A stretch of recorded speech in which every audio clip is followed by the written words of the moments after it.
Bonjour ou rebonjour si vous sortez d'une autre vidéo, petite vidéo dans la nature, celle-ci va pas être longue, c'est sur une comédie française, la suite d'une comédie française, il s'agit de Plancha, la suite de Barbecue, ouais, vous allez me dire c'est très original comme nom, ben oui.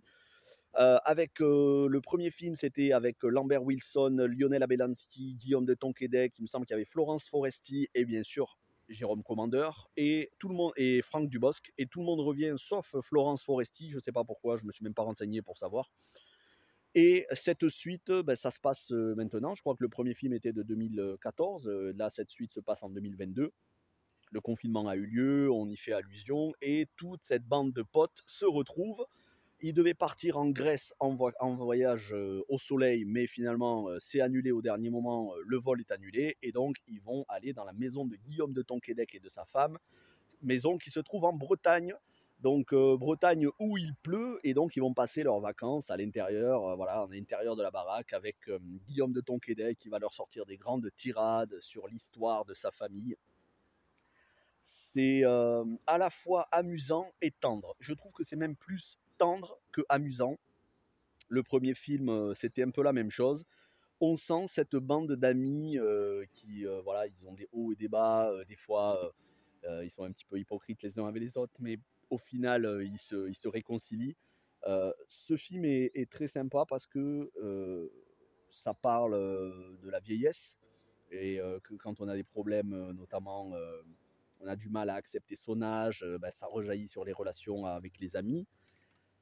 Et puis, il va y avoir un rebondissement dans l'intrigue. J'en dis pas plus. Lambert Wilson va vouloir faire un cadeau à Guillaume de Tonquédec pour son anniversaire. Il va lui offrir un test de ADN, de généalogie pour connaître la généalogie de sa famille. Et ça va donner lieu à des révélations explosives où chacun va essayer de cacher la vérité pour pas que ça explose. Mais au milieu de tout ça, on a j'ai l'inénarrable, mon préféré, probablement mon acteur comique préféré depuis de nombreuses années maintenant, Jérôme Commandeur, qui était déjà présent dans le premier film. Jérôme Commandeur, qui est le personnage qui a le plus évolué. C'était le vendeur de pneus, je crois, chez Midas. Et là, il habite, je crois, en Amérique du Sud avec une superbe femme. Il a un gosse. Il parle espagnol. Il connaît plein de choses. Le mec est devenu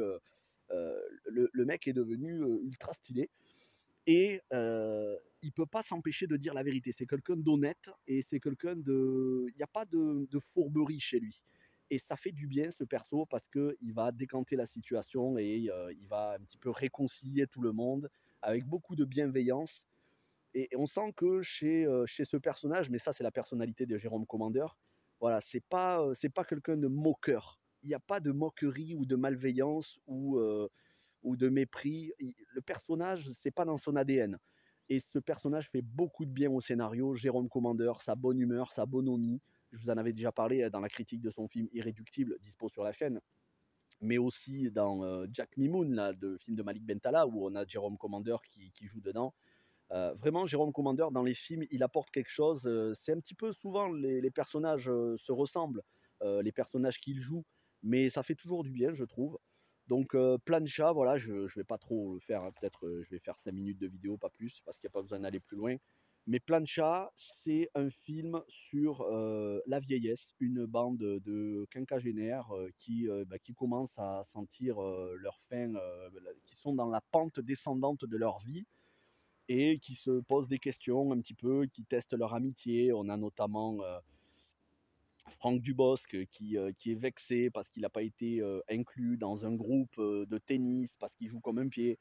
On a la nouvelle venue qui n'est pas nouvelle, hein, que l'on voit très souvent maintenant dans les comédies françaises, que j'aime beaucoup, Caroline Anglade, qui fait la femme de Franck Dubosc, donc je crois qu'elle n'était pas dans le premier film, il me semble. Petit message féministe, mais petite punchline de la part de Franck Dubosc sur le féminisme, très appréciable, avec beaucoup d'humour, pour montrer un petit peu la stupidité du combat féministe, qu'en réalité, voilà, on est tous dépendants les uns des autres, les hommes des femmes, les femmes des hommes. Et c'est vraiment bien amené. Après, c'est pas un film du tout polémique. C'est pas un film où vous allez vous taper des fous rires sans arrêt. Vous allez peut-être avoir un ou deux fous rires, mais c'est pas la grosse comédie qui tâche. Vous voyez, c'est pas BDE de Michael Youn qui m'a beaucoup fait rire, hein, que j'ai beaucoup apprécié. On n'est pas du tout sur ce genre de comédie. On est vraiment sur une comédie douce, amère, avec de la bienveillance et des états d'âme de personnages qui sont attachants. Si vous aviez vu Barbecue à l'époque, ben, ça ressemble. Et je trouve même qu'il est meilleur que Barbecue. Voilà. Je vais m'arrêter là. Si vous avez apprécié, n'hésitez pas à lâcher un petit pouce bleu. Vous pouvez vous abonner à la chaîne. Je parle régulièrement de comédie française parce que j'ai envie de défendre les comédies françaises. Elles se font très souvent défoncer injustement, bien injustement. Mais voilà, moi sur la chaîne, les comédies dont je vous parle, c'est des comédies que j'aime. Après, des comédies que j'aime pas, j'en parle rarement parce qu'il y en a beaucoup aussi. Mais pas la peine de perdre du temps à parler de trucs qui m'intéressent pas. Je préfère parler de choses que j'ai appréciées. Voilà. Allez, je vous montre, vous voyez, petite, petite clairière là, petit parcours de santé, près d'Argelès-sur-Mer, un petit peu plus loin, derrière, vous avez la mer. Voilà, ça fait du bien, un peu d'air pur là. Et je vais vous laisser là. Portez-vous bien et ciao tout le monde.